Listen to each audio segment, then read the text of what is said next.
Cukup sajalah.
Hello, yes, okay, finally.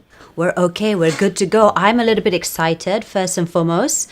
A very good, happy Sunday to everyone watching.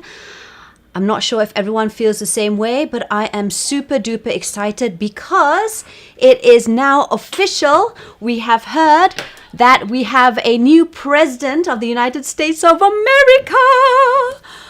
I cannot just explain just how excited and happy we've been when we found out the news yesterday, and it was sort of confirmed. There were already rumors with regards to that. Okay, a little bit late on the music soundtrack there, but yes, for the first time ever, we have a Madam Vice President. Kamala Harris is the Vice President of the United States. Congratulations, of course, to Sir or Mr. Joe Biden. It was very, very close.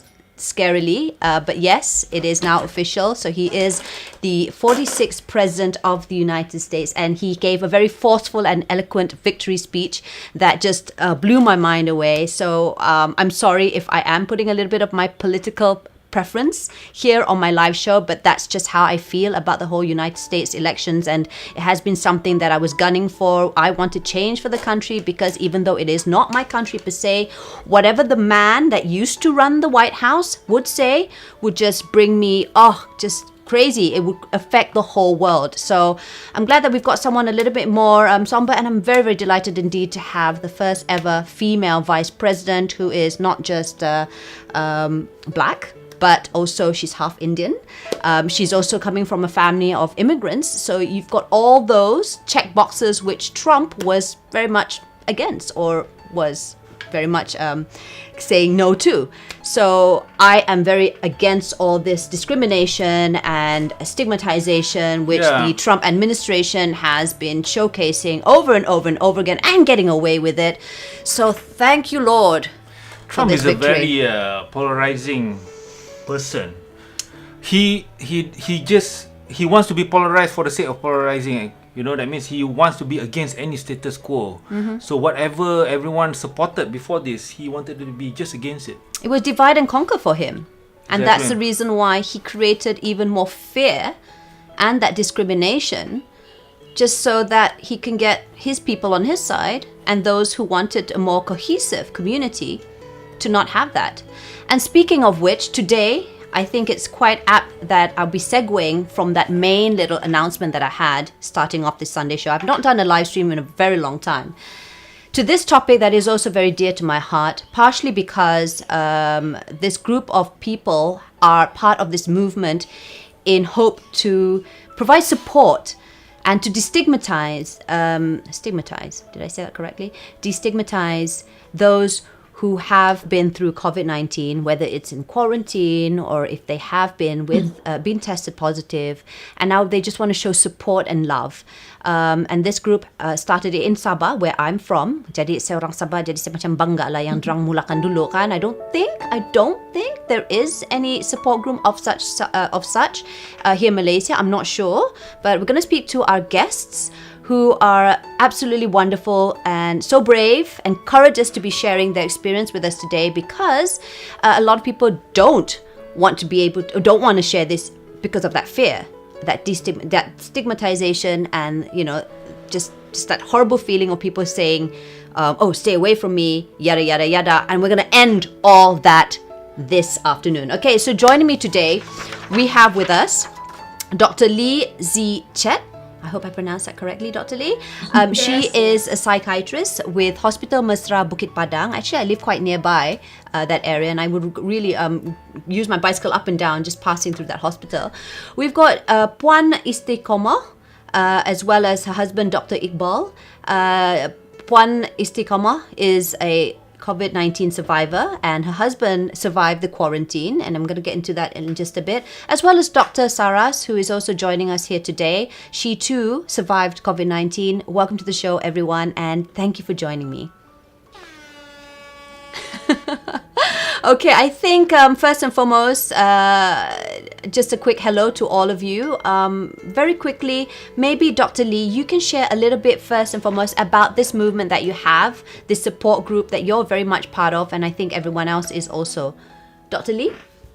Yeah, first of all, I would like to thank to Daphne and for hosting this program. My pleasure. To end the stigma towards COVID-19. And thanks to Dr. Redra and my hospital director, Dr. Kabir. I'm honored and humbled to have, they asked me to speak about this topic today. So without further ado, would you like to allow me to share my slides? Absolutely. And I think it's apt, while you set up your slides and everything, I think it's quite apt that we share this, because just last month we celebrated World Mental Health. And yes. It's more important right now as everyone is affected by the pandemic, and it's not just affecting lives, but livelihoods also. So that can cause quite a mental torture for a lot of people. So without further ado, maybe you can share with us your first slides. Yeah, thank you, Daphne. So first of all, our objective today to end the stigma towards COVID-19, and then I'm Dr. Lee from Hospital Mesra. So as we all know, there are 5 stages of normal emotional responses when we have to face the tragic news.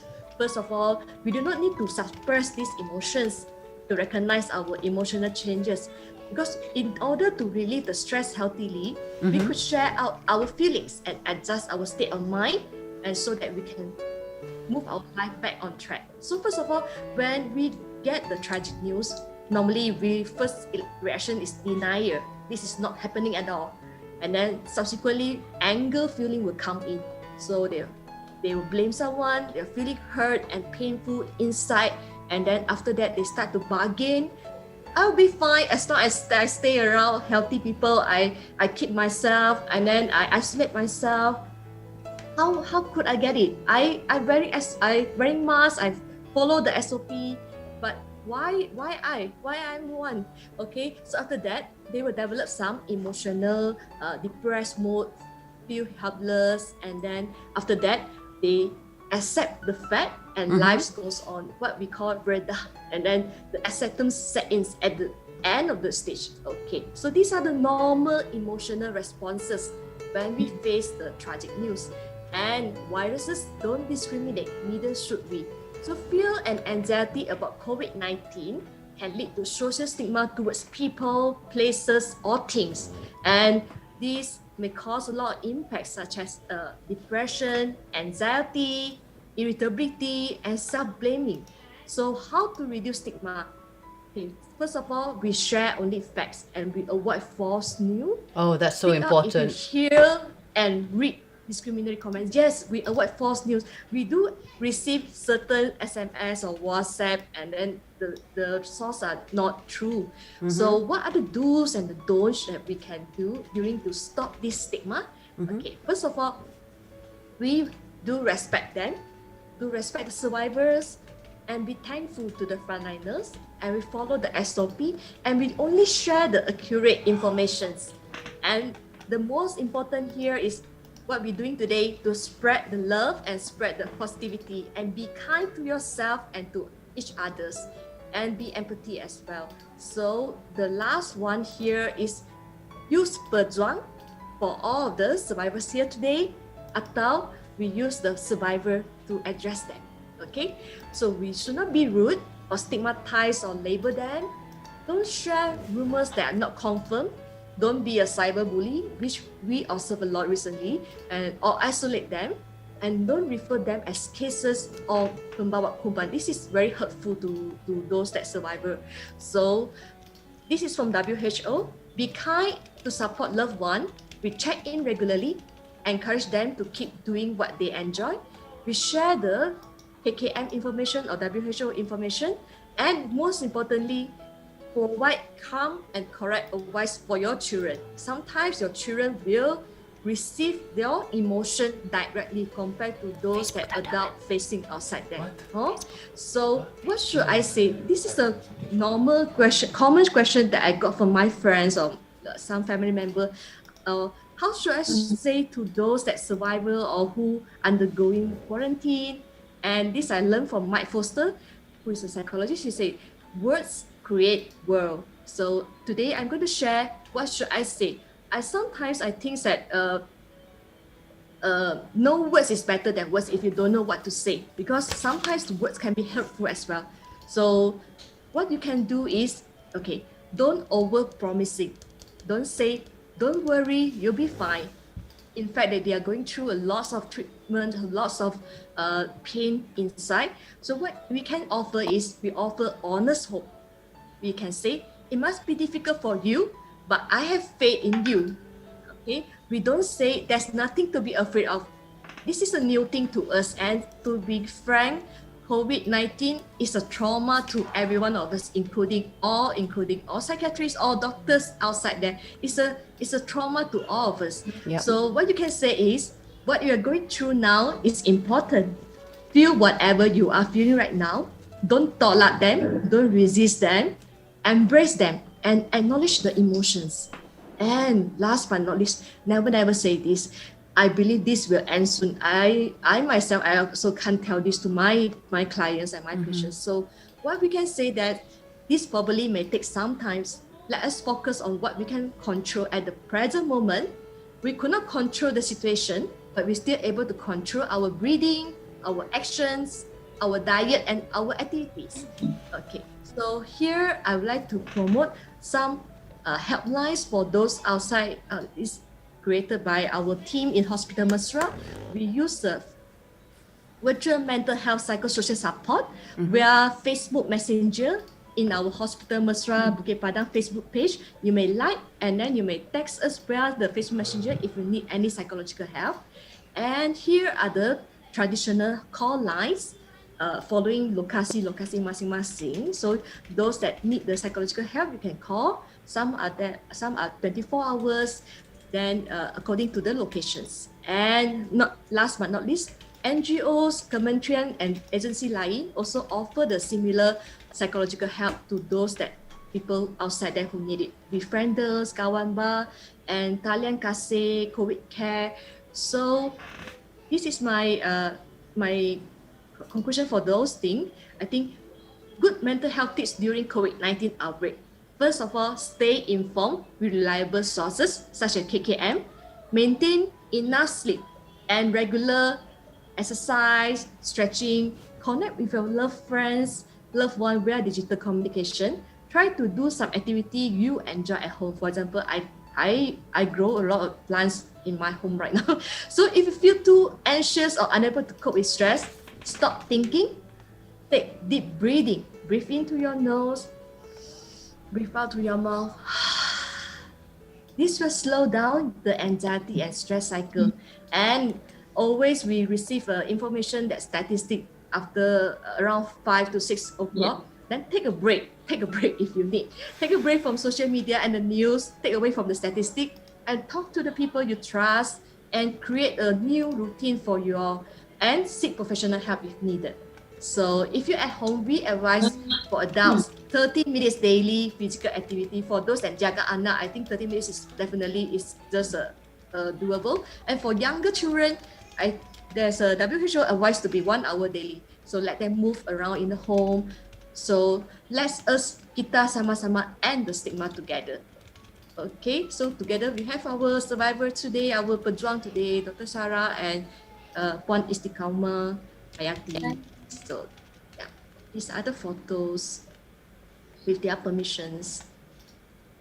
And they'll be sharing with us their journey and their experience in just a bit. Yes. But we can see that it's not that daunting. I mean, I see smiles. I see, well, that's a lot from Puan Istiqamah. And that would be your Facebook page, right? That we just saw just a little bit. Play for Sabah. Yes.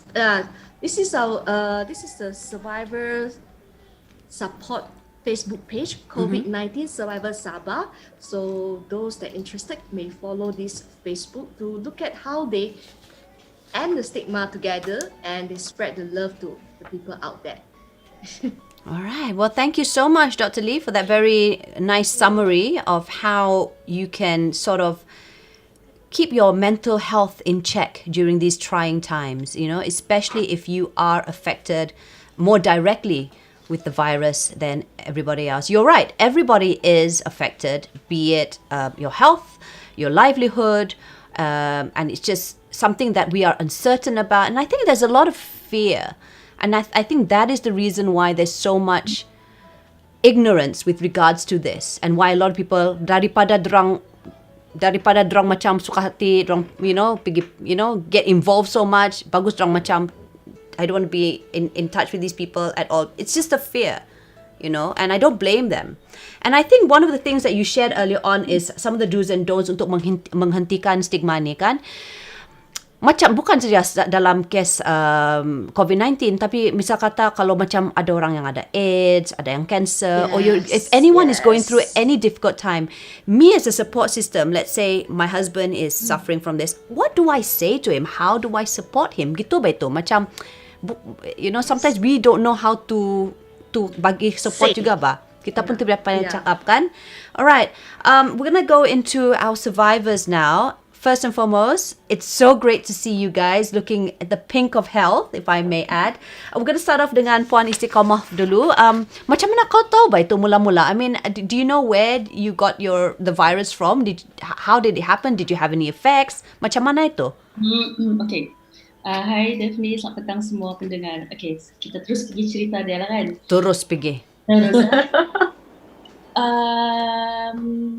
Dengan izin semua, saya ceritakan pengalaman saya.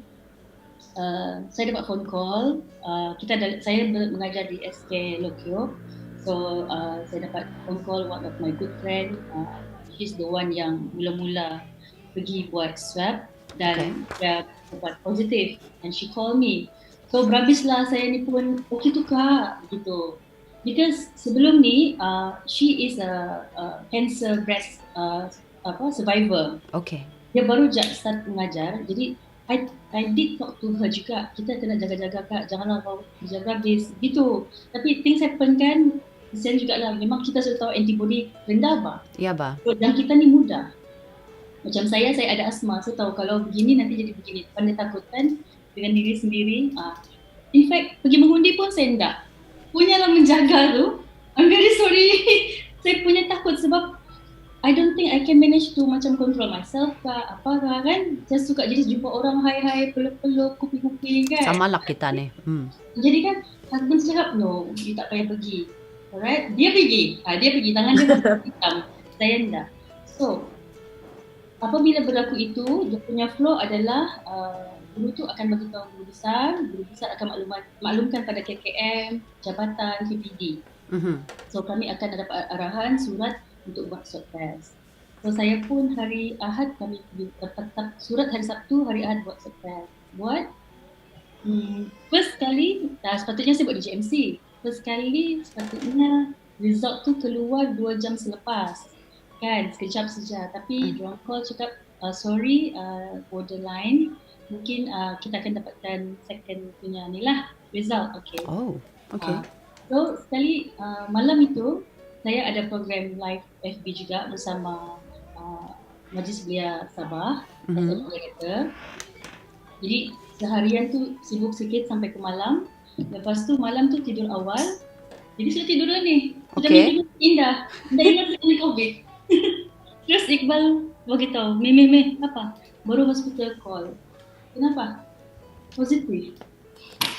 I was like, betul ba? I thought he's joking ba kan? Tahu lah kan, dia suka main-main.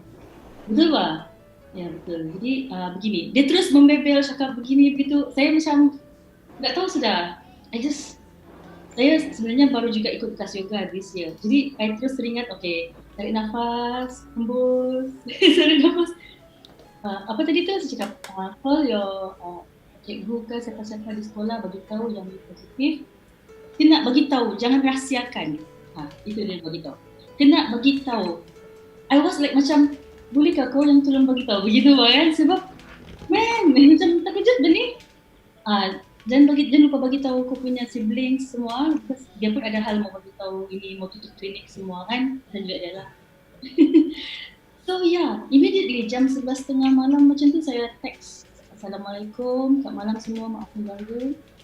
Dengan berat hati, saya Koma memaklumkan bahawa saya positif COVID tanpa simptom. Ya, memang bila mau teks tu berderai air mata, memang lost je tahu macam mana. Sebab saya rasa what was going through your head? Kenapa kau apa yang I was thinking like, I sihat, I tak sakit, I tak ada rasa macam, because I've been sakit kena dengue, saya tahu sakit itchy all the bodies, dan pernah kena pneumonia, I know how my lung akan stop macam susah mau begitu kan. tapi ni tiada apa-apa? Tiada. So you were in a bit of a denial stage lah. Betul, denial stage. Terus saya macam istighfar lah kan. Ya Tuhan, adakah yang asma 2 minggu lepas tu itu? Tapi tak mungkin because benda tu memang begitu. Saya bilang memang sampai faham. Again and again. Saya macam ambil nafas paling dalam, cuci muka, teks semua orang dan dapat kekuatan. Terus Iqbal cakap, no worries. Dia bilang, kita sudah tahu ni kan. Dia bilang, kalau you negatif, I tetap kerja tapi pakai baju PPE for my clinic.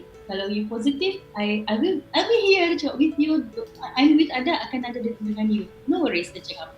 Nothing happen. You okay? Okay bah, kami masak. Dia bilang, dah meletup di dapur. Something like that lah. Jadi, menangis kejap, tertutup pintu kan. Memang tak sebilik sudah. Menangis, bengkak, lepas tu stop. Lepas tu saya try baca quote yang positif, saya baca benda-benda yang positif. I text my friend, Sheila, Tiffany apa semua, I have energy back. I stop to deny yang pasal asma ke apa. Just say yes and you can do this. Koma, you can do this. Macam-macam sudah kau sakit, kau pernah accident, kau pernah kena pneumonia, kau pernah kena dengue twice. Just to educate us a bit, jadi kau kena terima treatment kah? Macam mana itu? Did you have to go and get treatment done or you just have to ride it through? See, this is the part where we're very ignorant about. Kalau kau di test positif terus apalah? Okay, bila test positif, kita akan dihubungi oleh Kementerian Kesihatan. Ada wakil dorang akan keep in touch. So, my doctor buatkan saya jadual suhu 2 jam sekali saya akan check. 4 jam sekali sorry. So, I keep in touch with the doctor. Hi doctor, good morning. Hayati, how are you? Dia tanya, ada sakit, ada muntah, coret-beret, ada rasa ingin pun juga tiada. Kamu okay? Okay. Okay, bila ambulans sudah ready, bila tempat sudah ada, kamu akan, hi baby, kamu akan dihantar ke pusat ataupun ke hospital mengikut keadaan kamu ya. So, saya tidak sakit kan, jadi saya tidaklah mengadu sesak nafas ke apa, hilang deria bau, memang tidak ada. Dan terus sehingga saya ditelefon, dia cakap standby, hari ini petang kami datang untuk bawa puan ke IKM. So I pun, Dedi, bagi tahu dia sudah dikemas barang. So ya, saya pun gigihkan saja, bertekad. Saya pergi sejalan, saya rasa berada di rumah, dia punya perasaan tu macam tak keluar dari bilik kan. Jadi adalah lebih baik saya menghadapi ketakutan itu di hadapan muka sendiri. Keluar daripada bilik tu, melihat sendiri sahabat-sahabat saya yang betul sama-sama juga positif, either diorang sakit atau tak sakit, kata ada ni atau tak, saya mau juga, saya ada azam juga, biarlah saya berada di tengah-tengah diorang. Letaklah di mana. Saya tidak demand, saya ni boleh ke di sana, dan just follow the flow. Okay, I'm gonna get into your story a little bit more deeper mengenai macam mana reaksi kau punya kawan-kawan, kau punya keluarga. I mean, Iqbal was great, your husband was great because he's in the line. Dia understand, dia sudah mungkin ada mentally more prepared lah kan, walaupun mungkin dia pun terkajut, I don't know, kita akan tanya dan nanti. Dr. Saras, you too were tested positive. Share with us your story before we continue with the both of you on how's the reaction and why the both of you are so brave to share your story with us publicly. Saras, over to you. Hi Daphne, thank you for this opportunity for me to share my journey as a COVID survivor and all the audience. Good afternoon. When I was told I was tested positive, it was on the 26th September. The whole day I actually had symptoms. I woke up to a very bad headache, fever with sore throat, and also my whole body was aching. So unlike Puan, you had the symptoms. Yes. Is that why you tested it? That's why you went for the test? Okay. Yes. So I really I told myself, I think it should be I was a bit tired. So I was just pushing myself the whole day. Until around 6 p.m. I told myself, okay, this doesn't feel right. With all these things going on and everything. So I said, okay, let's just go and get a swab. I took the swab and I just kept telling myself, what's going to happen next? What if I get tested positive, and if it's negative, then I'll be back to work lah. So within an hour, my friend actually told me this exact thing. Saras, you are weekly positive. So the moment when she told me, I was like, okay, I just got very blank. My heart was racing fast, and I just kept quiet for a moment. I just told myself, it's okay. I think this is the worst thing that could happen to me. And I was very, very prepared. I said it's like, going to a war zone and you can't be expecting an army to not be injured, isn't it? So I told myself, it's okay. So it's already happened. So what's next? The moment when she told me, so I said, what should I do now? She said, pack your things. We will go to a hospital and admit you. Get yourself treated and everything. Because I had symptoms. So I couldn't be in denial, but at the same time, I was just telling myself, okay, the next is who am I with the whole day? I have to tell them, Yes. who was around me. I was worried about my surrounding as well, because I would be like a walking COVID patient. So I wouldn't want to do more damage to others. So I was just thinking, at the same time, I was telling myself, okay, now we are stuck in Sabah. How am I going to tell my parents? Oh dear. Yeah, so I was there was a lot of things. I was just telling, okay, while I was packing my things, I just wrapped all my bedsheet, my pillows, my things. I just put the whole thing aside. I told my friends, I said, do not enter the room. Until you guys carbolize, do not enter the room. I'm leaving to hospital. So I just went to hospital. They put me in an isolation ward, and the whole feeling of being a doctor and a patient is very different. Bila I jalan kat the same hospital where I worked, it was very overwhelming, So I just sat down and my own friend attended me. And the whole thing of being a patient is very overwhelming. So she clocked me, and that time was around 9 p.m., 10 p.m. I started feeling very weak. I just knew I wasn't so energetic. I just told myself, okay, I need to sleep. After an hour plus, she came again. She said, Saras, we are very sorry to inform you. We are transferring you to Tawau Hospital. Oh my God. They said like got a bit of complication. They said one of my blood showed like myocarditis. My CK was high. My chest X-ray wasn't so good and all that. That moment, I just told myself, okay, things is happening. Things happened already. What am I going to do next? I didn't even cry. I couldn't cry. I just felt like it's okay. Just keep yourself going. At the same time, when they told me, Doctor, jom bergerak sudah kita pergi Tawau. I sat in the same ambulance where I used to escort my patients. So the whole thing It was must be very surreal for you, Saras, because whilst you are mentally prepared to handle patients, when you're on the other side of the boat, man, that must be. I felt it like in a very small thing, like when they gave me the patient's clothes, I was like, oh my god, look at me now.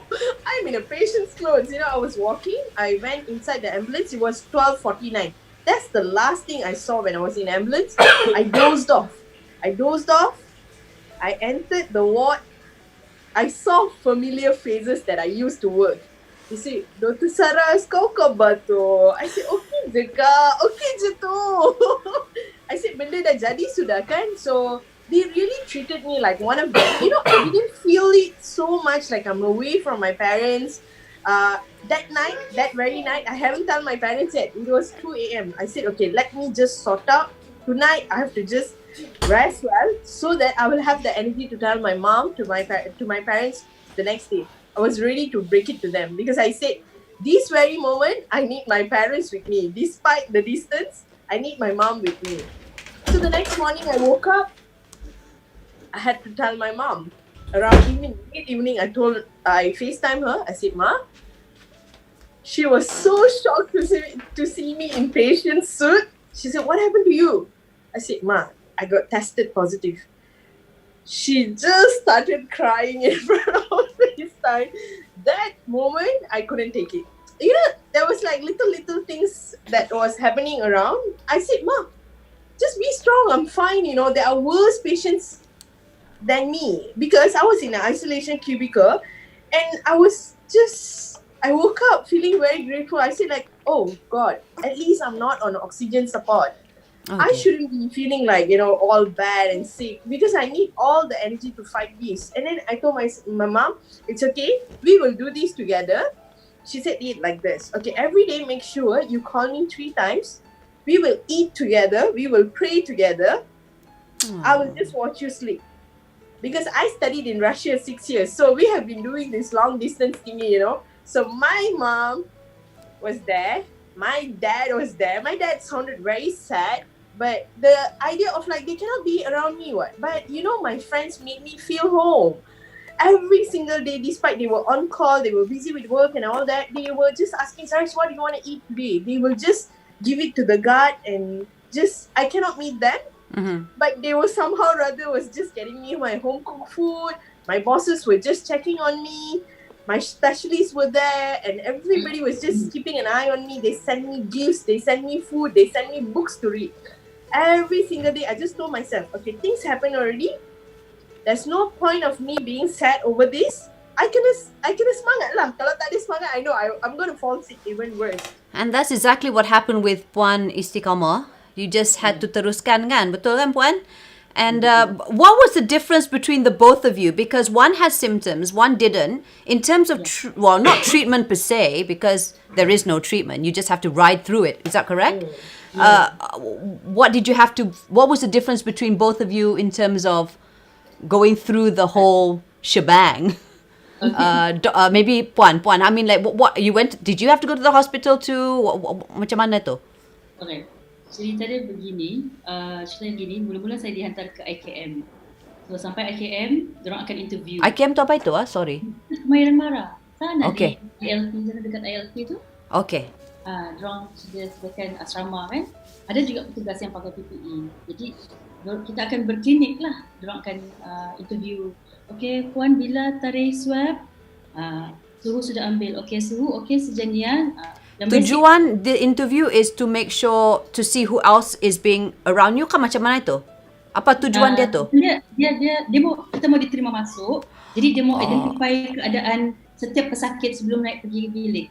I see. Jadi dia tanya saya, ada kencing manis, ada darah tinggi, ada apa. So I was, okay, saya ada asma. Ada bawa ubat? Dia bilang ada. Okay, Puan Hayati, sebenarnya IKM ni hanya untuk yang tiada simptom, yang hanya datang untuk transit, untuk monitoring sahaja. So Puan esok, baju jangan buka semua, dia bilang jangan bongkar semua. Besok Puan ikut dorang, nanti saya bagi surat pergi likas. Because Puan mesti ke stadium likas yang ada kita punya prasarana doktor semualah. Dia bilang, okay, saya bilang, I'm okay with that. So saya naik, kebetulan dapat bilik dengan my friend yang sama sekolah juga. Saya bagi tahu dia gini, okay. Diorang bagi kami dinner, bagi blanket, cadar, and I just buat rutin macam biasa, tiada lah modrik ke apa tiada. So to me, first thing ialah saya keep in touch dengan family, my husband, my daughter. Lepas tu keep telling myself, this is memang pelik, tapi jangan takut. Sebab saya ni cengeng bah. Sorry cakap.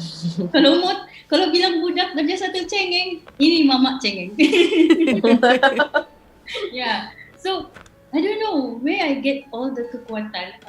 Now I realize this is from all of my family, friends, the doa, the support kan.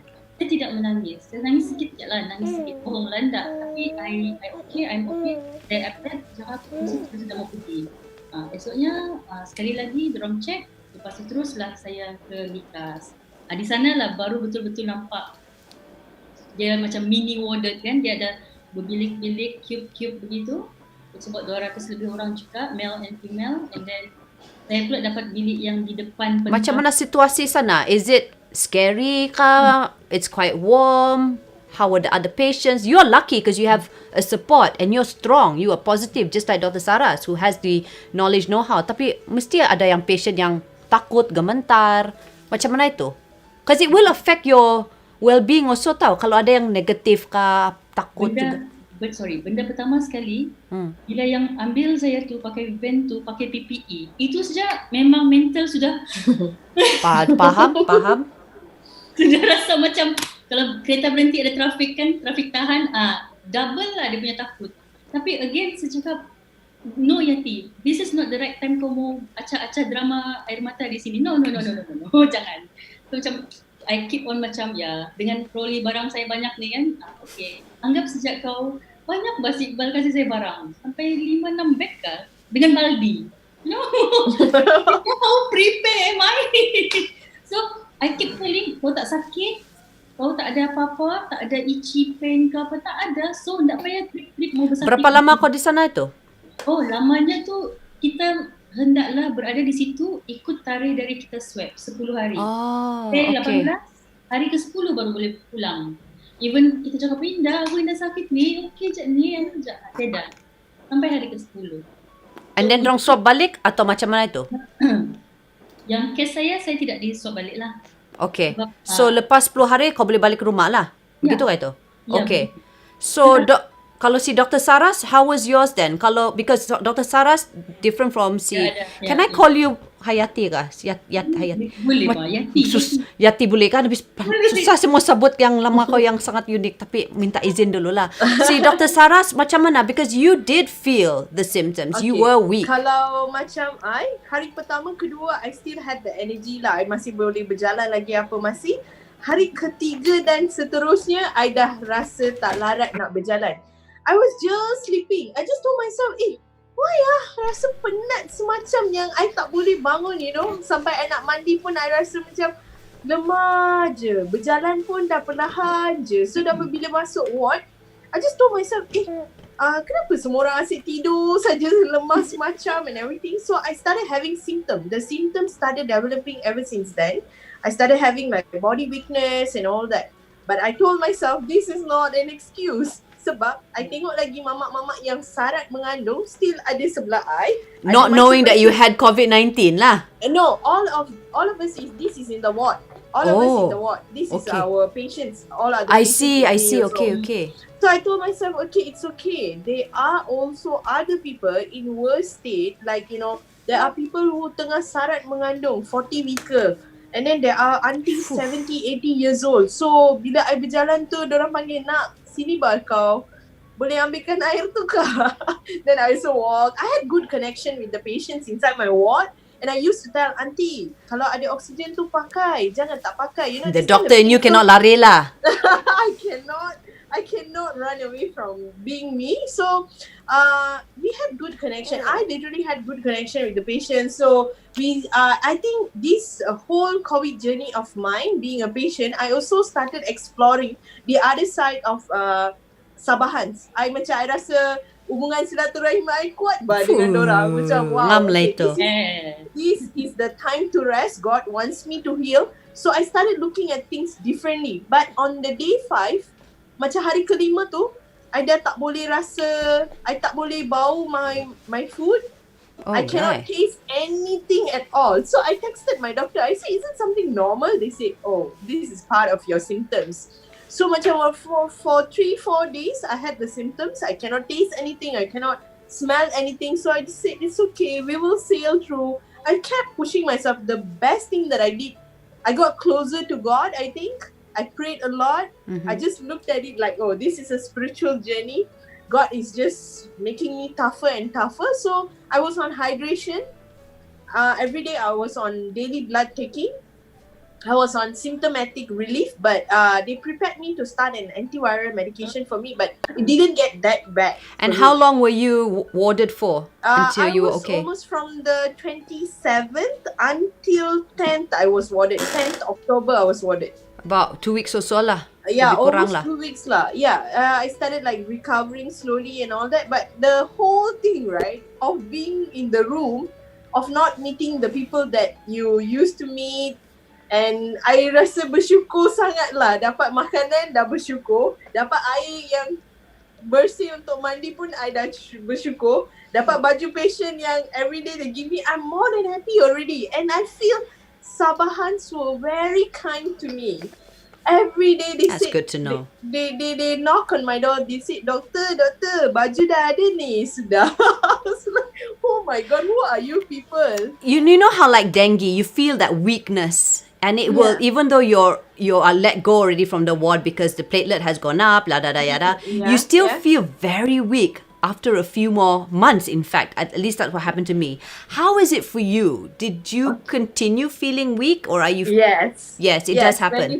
When they told me I got discharged, when I got home, right after 8 p.m. I will start feeling sleepy. I was very tired and everything. So when I actually asked back my doctor, my specialist, they said it's part of your viral recovery. It should be fine. So I just kept myself like hydrated. I took like supplements. And when I got back to work, it's like, no, I felt all good getting back to work. So Alhamdulillah, praise God. Yeah, so I think it was pretty fun for me. It was very adventurous lah. We've got Dr. Iqbal on the line. He is the husband of Puan Hayati, Puan Istiqamah. Dr. Iqbal, sorry. How was it? I mean, I've heard the perspective from your wife. Tapi bila kau yang dapat tu, the call and you had to tell her, what was going really honestly in your head, even though you're a doctor yourself? But this is your wife, the mother of a child. Macam mana kau punya pemikiran tu masa mula-mula? Atau were you just being the objective doctor that you are? Macam mana itu? Oh, okay. Oh, by the way, they're in the same house tapi cuma different bilik. Okay, macam mana itu? In general, there's a macam kita kata ada rule lah. Kalau even kita doktor, tapi selagi boleh kita try tak mau treat kita punya relative. Sebab nanti kita akan bias. Sebab tu itu tidak rule yang bertulis lah, tetapi in general supaya kita jangan kita panggil mismanagement lah. Jadi selalunya basically memang totally daripada dulu kalau anak sakit ke, even my mother sakit ke, saya akan let go kepada doktor yang menjaga. Diorang yang lebih tahu, diorang yang lebih faham. Tapi memang senang cerita kita buat COVID test ni, kalau kita ada macam satu orang positif, memang kita akan buat contact tracing. Contact tracing ni maksudnya dalam 2 minggu sebelum tu siapa yang dah jumpa. Macam Dr. Sarah apa semua tadi. Yang paling saya bimbang saya punya contact tracing kalau saya positif. Faham. Because selalunya saya jumpa pasien dalam klinik tu kadang-kadang 10-20 sehari. So you can imagine kalau 14 hari saya kena trace balik semua orang. And then jadi you kluster deal Dr. with Iqbal tu children nanti kalau kan? saya positif. And you deal mostly with children, which is even more Children vulnerable group. dengan yes. Then basically because saya punya hospital swasta, kita not gazetted for COVID positif Oh yeah, that's punya right. pesakit. So kalau saya bimbang kalau saya positif, hospital pun kena tutup. Alamak. Itu yang paling saya bimbang lah pada masa tu lah. Tapi luckily sebab walaupun memang walaupun kita sudah tahu daripada zaman PKP yang bulan 3 lagi, memang saya try untuk jarakkan sikit dengan wife, dengan even parents saya pun. Sebab kita tahu kita sini berisiko. Sebab tu bila jumpa pesakit pun kita pakai yang simple PPE lah kita panggil. Jadi bila tahu result tu memang saya inform dia, lepas tu saya biar let go yang kesihatan yang handle apa semua. Tapi memang sepatutnya siapa-siapa yang positif, kalau ada simptom pergi hospital macam Dr. Sarah tadi, supaya rawatan tu lebih di monitoring tu dan rawatan lebih berkesan. Sebab macam kalau kita dengar tadi, kebanyakan pesakit COVID ni dia akan start ada problem masa hari ke-5 ke-8 begitu. Sebab tu dia orang kena monitor betul-betul.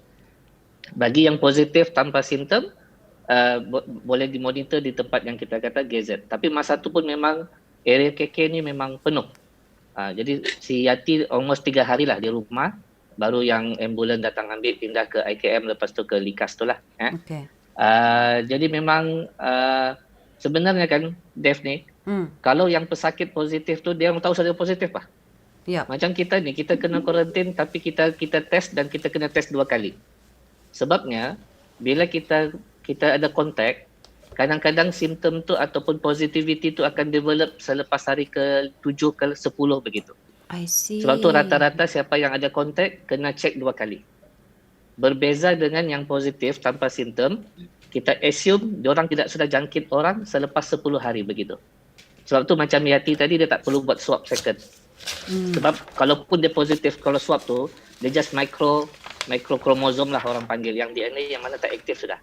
Okay. Jadi kita yang positif ni dia dapat antibody sendiri sudah.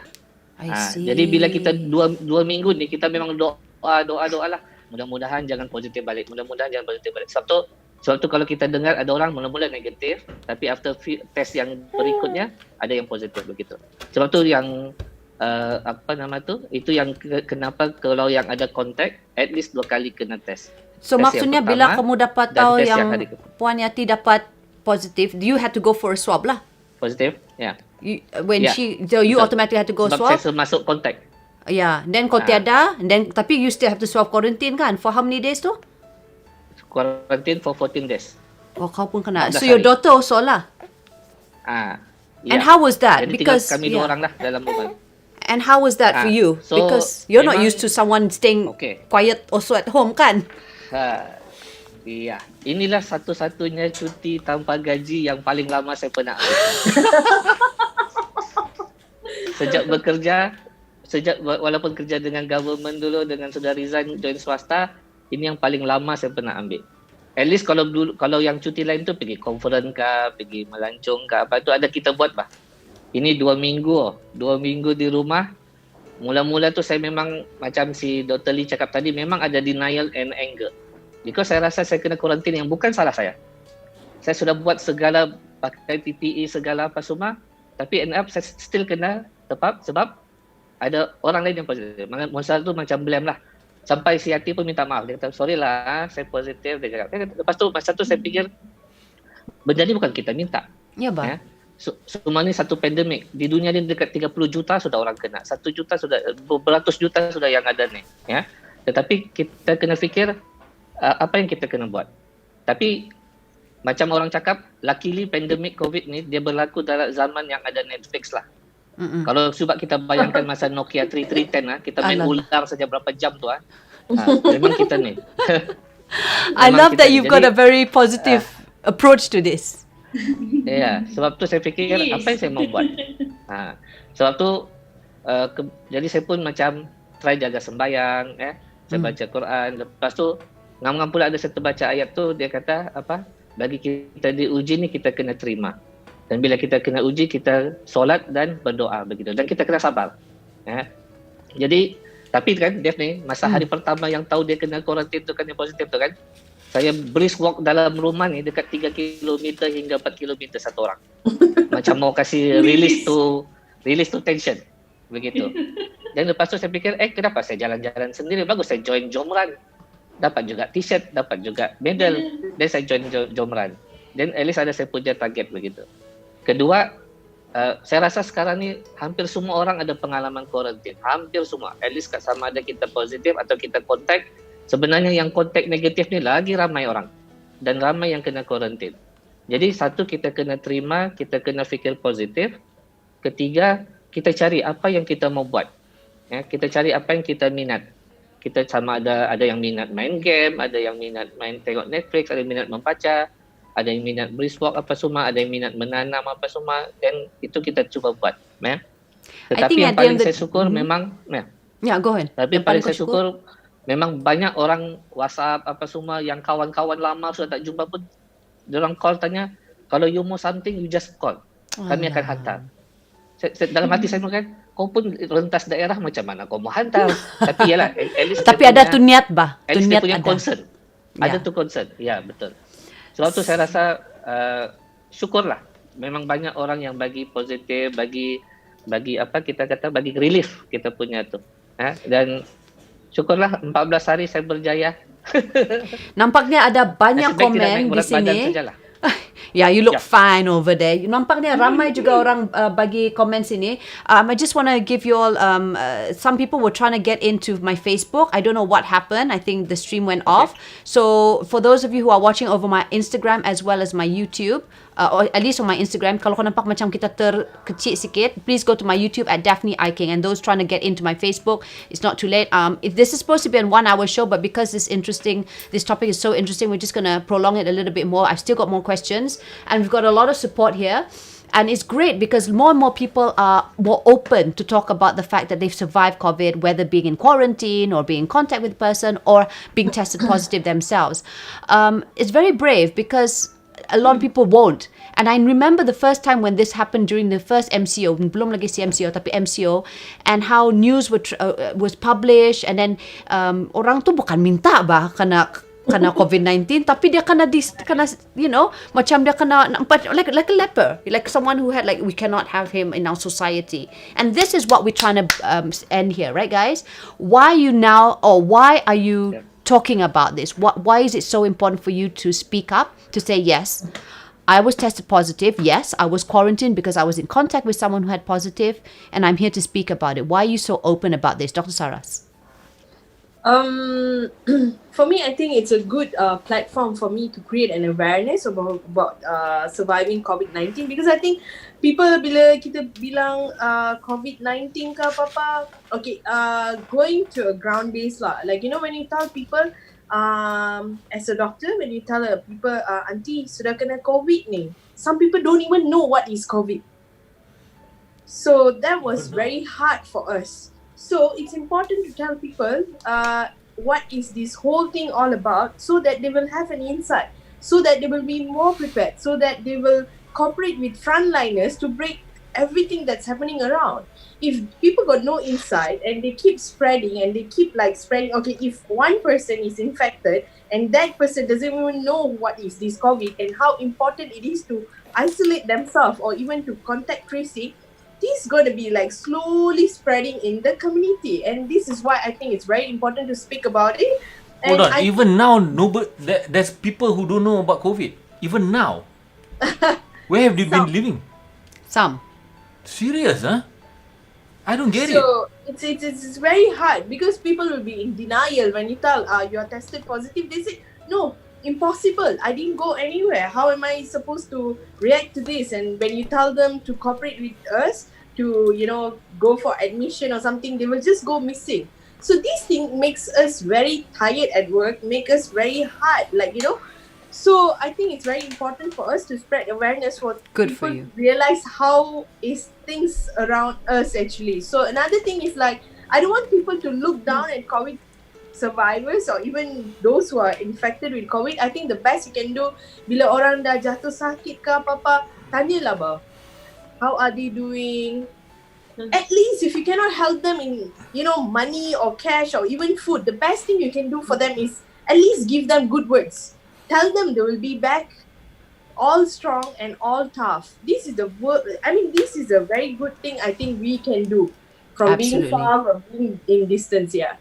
Just kind words and prayers. Puan Yati, how about you? I think they're Trump supporters. That's why they must be Republicans. That's why they don't know about COVID. No, honestly. I did say I won't talk about Malaysian politics, but I don't mind talking about US politics. Puan Yati, how about you? Why are you coming up with this, being so open about this? Why is it so important for us to stop all this, to have a more positive tone to talking about this?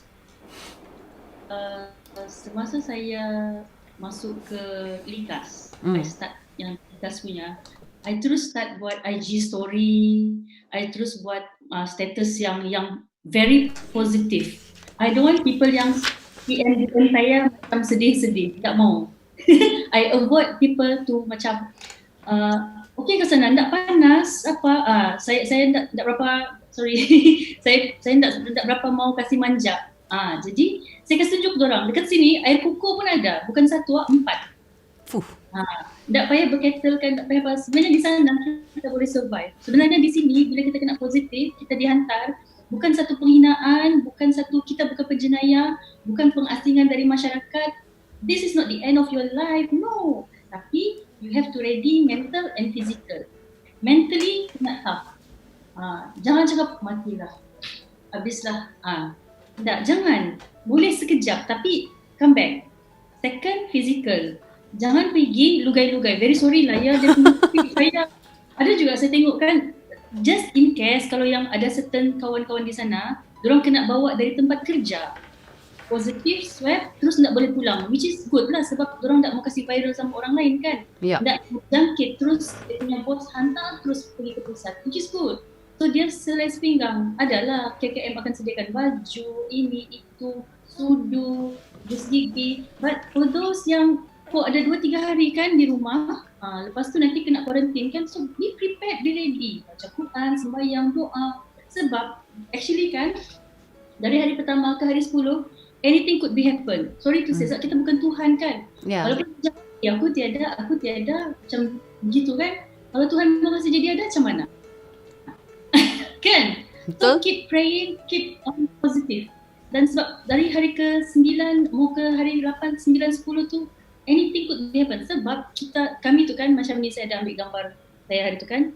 Setiap hari 2 kali sehari kita akan kena jaga, doktor tahu ni kan, BP, PR, RSPO, temperature, PS. 6 perkara ni. Doktor-doktor di sana yang pakai PPE tu akan 2 kali sehari akan cek kami. Sesi pertama pagi 8.30 hingga 12.30. Sesi petang lepas lunch dalam 2.30 hingga ada yang 6.30, 7.30. Sebab di sana orang bergilir, ada yang keluar, ada yang keluar. Tapi 6 perkara ni 2 kali sehari tu monitoring kami ni, orang memonitor supaya kami keep on. Jadi macam saya, BP 1178, PR 1, which is semua bagus. I talk to myself, apa aku mau trip-trip sakit? Kan tak payah. So apa yang saya buat, besok pagi saya tak mau mandi ramai-ramai, kesian dengan orang kan jadi saya bersihkan dulu, saya mandi, saya jogging dulu, saya jogging setelah sembahyang, saya jogging, saya tengok di atas frontliner baru mau pakai dia punya tudung, gulung-gulung rambut semua kan. Diorang pun babai saya pun babai, saya bagi begini. So basically you kept yourself busy and positive and yes, mesti. Kalau aku baring-baring, sebab bilik tu kecil, kita berdua, baring sekejap, memang aku akan demam. Welcome to demam. Macam gitu sekejap kan, tengok gambar anak, tengok gambar lelaki. And that's just something, okay, you tengok gambar anak, as a mom, I know how it feels to be, I mean, yeah, your husband you miss lah, but the kids is a different type of rindu tau. Dr. Iqbal, just quickly before I go back to Dr. Lee, Dr. Iqbal, how do you deal with your daughter? Because your daughter must be feeling all sorts also. Mami dia kena quarantine, dorang kena quarantine satu, kamu orang kena quarantine, mami dia sana jauh. Of course, she also is scared also kan. Macam mana itu? Tak, kejap. Saya jawab dulu Iqbal lah. Dia cakap, Dek, Umi mengandung kah? Okay, Iqbal dia jawab. Sorry. Just a joke. Saya yang terkejut. My daughter actually confused. Dia Okay, confused. so basically Berapa umur your daughter? Saya pun tidak. Ha? besar sudah. Besar Form- sudah. Apa 16. 16. Okay. Form 4. Okay. So Wow, basically you guys look good. macam macam stigma ataupun yang ni kan memang budak pun akan kena, ya. Ya. Kadang-kadang kita jangan lupa tahu, terutama budak-budak can be lagi kejam daripada orang tua, ya. Tadi kita cerita pasal Joe Biden kan. Actually dalam satu video tu Joe Biden kata dia sebenarnya dulu gagap. Dia starter. Dia memang Yes. traumatized masa dia sekolah. Jadi memang dia traumatized. Sebab tu satu, bagi saya kenapa datang ni stigma. Satu sebab orang belum faham. Tapi heran juga macam si Joe tadi cakap tadi lah, kenapa belum faham sedangkan sudah bendanya sudah setahun, ya. Jadi sebenarnya tanggungjawab kita untuk bagi faham anak kita sendiri juga. Yang mana COVID ni memang bahaya, memang mudah berjangkit, tetapi bagi yang imun tinggi apa semua tu, mudah-mudahan insya-Allah tiada apa-apa. Tetapi kenapa kita kena kuarantin? Ini tanggungjawab kita kepada komuniti. Tanggungjawab kita kepada atuk nenek kita, kepada Bless you. cousin-cousin dia. Supaya jangan kita jumpa, jangan kita transmit pula. Kalau kita positif, sebab kita tengah benda tu mungkin ada sama kita, cuma belum tumbuh lagi begitu, ya. Jadi itu yang satu kita kena expand dengan anak-anak kita. Apa tu COVID, benda ni memang boleh datang, boleh pergi.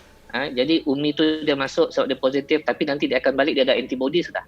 Dia faham lah, dia but then akan she's immune sudah. 16. She's Dia 16, faham. so she would Yes. be able to understand. But how about younger Yeah. children? Macam mana Younger kalau children, My daughter is 9 years old and she understands fully COVID-19. Okay.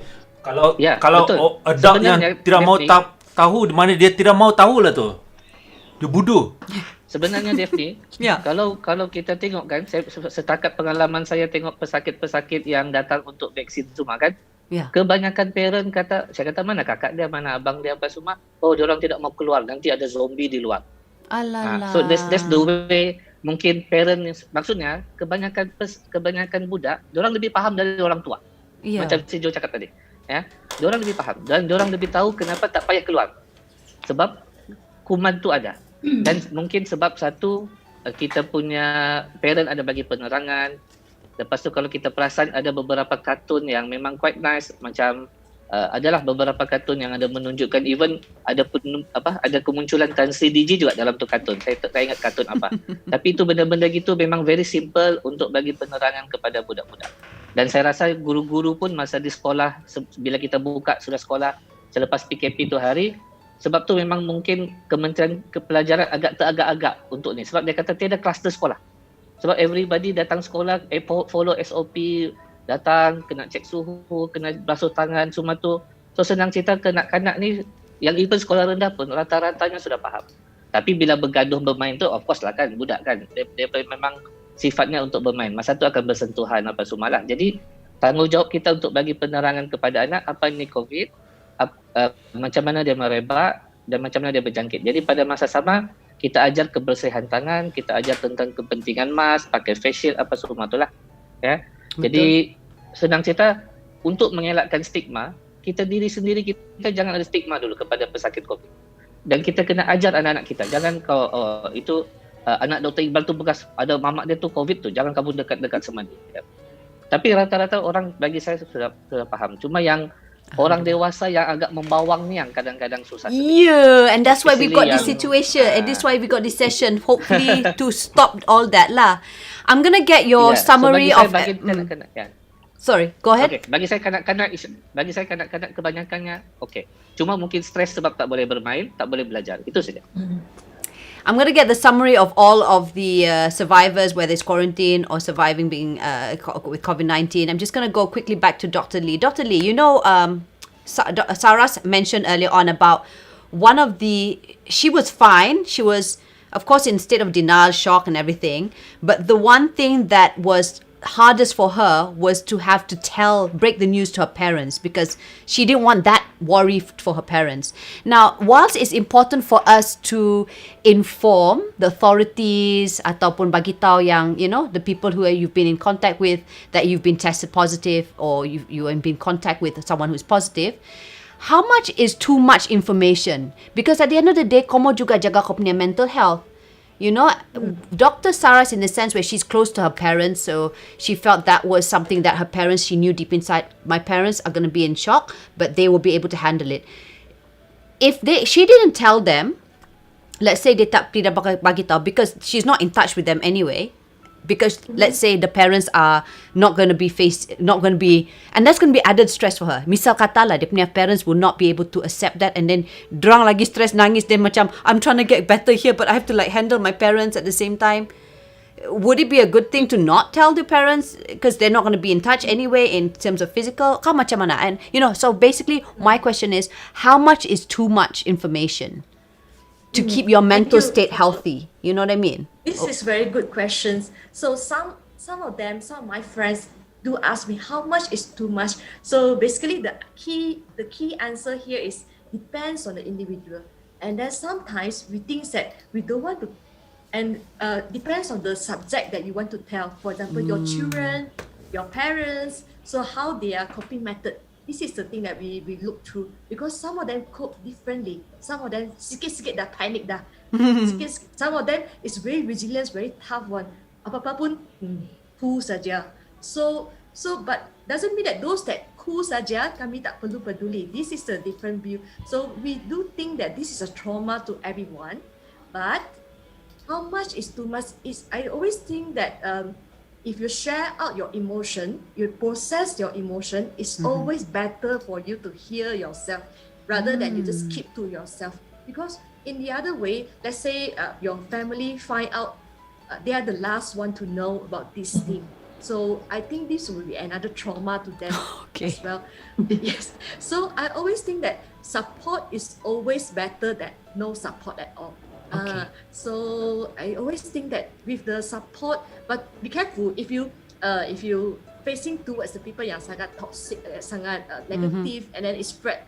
You want to seek for help, that turns out you become hurtful. Correct. Then, this is the one that we have to be careful. So when you say how much is too much, I think first of all it depends on who is the one you're going to share, how their coping skill, and for example, just now Dr. Iba shared a very important, because you share to the children, you have to share to their level, that their understanding level, so that they can understand what are happening outside there.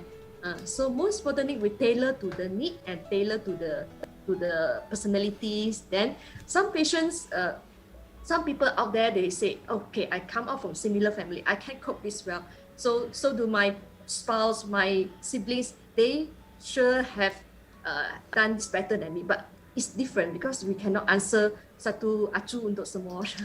So that's a good point though. So you have to see who you're delivering it for, what is the purpose, and you just trust your gut instinct on whether they'll be able to cope or not. Thank you so much, Dr. Lee. You wanted to say something, Pa? Huh? You know? No. Oh, okay. Was there a wrong super or not? Tak ada. Yeah, never mind, it's okay, sorry. Okay. No, because just in case, because we've already mentioned the fact that we don't want to spread any fake news, just to do a little disclaimer here, I think we may have put the wrong super, which is the title dekat bawah Dr. Lee punya name. She's not a COVID-19 survivor. She is just a psychiatrist who is assisting us in creating the awareness on taking care of your mental health, okay? So just in case, because I think he was keying in and we were just copying paste. So this is my disclaimer over here. Nanti takut fake news lagi, okay? We're going to wrap up the show because it's already 4 o'clock and I know you guys have busy schedules.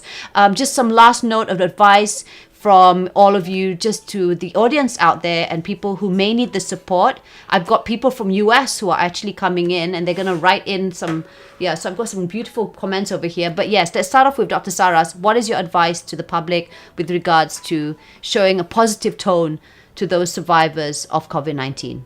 Okay, I know pretty much out there, people out there are pretty much sad of being home and you cannot go out and all that. But please be at home. Follow the SOP, wear your mask on, and just spend all the time with your loved ones, because all of us here are not even being able to be back home for some time already. So I'm actually asking the public to cooperate with us, to be with us, frontliners, to help us fight with this COVID-19. So that's it. Beautiful. Puan Yati? Saya sudah tulis supaya saya tidak melarat bercakap. Okay. Selain daripada kita ikut semua SOP yang sudah disarankan, dan kita naklah double up juga pengetahuan kita kan, ambil tahu tapi benda-benda yang tak perlu kita ambil tahu tak payah, merugikan saja. So sama-sama kita doa semoga COVID ini berakhir. Jangan fikir yang negatif. COVID di tahun 2020 bukan pengakhir kehidupan. Let's face it together without prasangka dan stigma. Okay? Memang banyak yang suffer dari segi macam-macam, tapi kita fokuskan untuk yang lebih baik, yang lebih positif. Masya Allah. Beautiful words saying there. Dr. Iqbal yang di sebelah bilik sahaja Ya. sudah habis kuarantin ya, tapi cuma kami mau ada device yang berbeza supaya lagi mantap ini live stream. Doctor, what was your final words of advice? First sekali, kita kena sentiasa minda kita kena positif. Baik yang positif, baik yang negatif. Kita kena terima ni sebagai satu ujian. Dan pasti ada hikmah dia. Untuk mengelakkan stigma, kita mulakan diri kita sendiri. Anak-anak kita, keluarga kita. Dan dengan masyarakat, stigma itu akan turun. Covid-19 ni tiada apa-apa. Cuma kita kena hadapinya, kita mesti menang. Kita mesti menang. I love that hashtag, kita mesti menang. Thank you so much, Dr. Iqbal. And last but not least, Alright. Dr. Lee.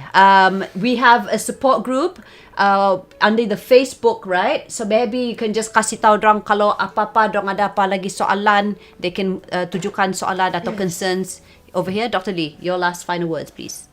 Yes, let us end the stigma together. With the love and positivity, we shall win this war together. We are all new to this, but we shall win this war. Thank you. Love it. Thank you so much once again, all of you. And thank you for being so patient with me. I know it was a little bit frightening because I was a bit scared about my live stream and all. But thank you for spending your afternoon with me. Thank you for being so brave. I'm so glad all of you are doing fine. And all the best. And I shall speak to you guys soon. Moga-moga saya boleh baliklah Sabah jumpa kamu orang. Nanti kita makan nyucap sama-sama. Alright, thank you once again, Dr. Saras, Puan Yati, Dr. Iqbal, Dr. Lee. Did I miss anyone out? I think I didn't. Yeah, I did, right? Okay. Thank you for joining us. And thank you so much to Dr. Ledra, who is the person who behind all this. If we have any other social media influencers or sesiapa lagi yang boleh bersama-sama memberikan more awareness with regards to stopping and to end the stigma against those COVID-19 survivors, please feel free to contact Dr. Ledra. Again, the Facebook page is... mana itu? Let me just check one more time. I wish I had it on my screen, but we were just fiddling around with it just now. COVID-19 Survivor Sabah is the Facebook page. Go and follow them for updates, and I will give you more information with regards to any updates with regards to their movement, okay? All right. Thank you so much, Dr. Ledra, and to the rest who have been watching. I'm so sorry that it was not on our Facebook page. I don't know what happened to there. And to all those who are also watching it over my IFG Live. Augustine Teo, thank you. I've been seeing a lot of comments from your side. Marcella Joffrey, as well as some other people. Thank you so much for your comments.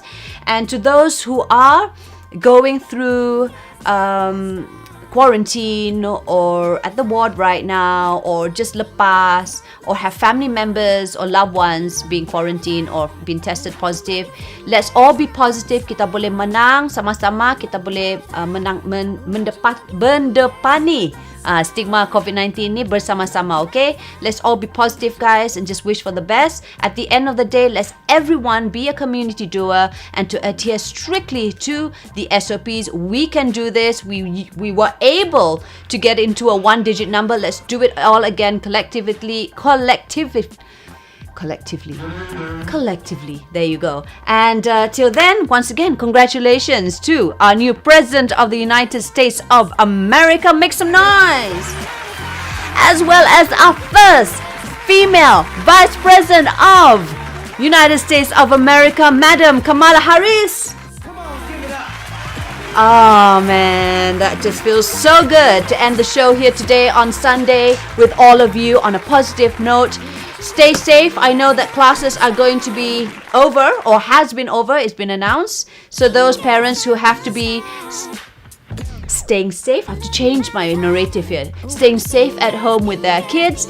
Let this be the time for you to bond and to find out a little bit more about your family members safely at the confinements and comforts of your home. My name is Daphne I. King, technical producer Joe Albosi in the house, saying goodbye, take care, and stay safe.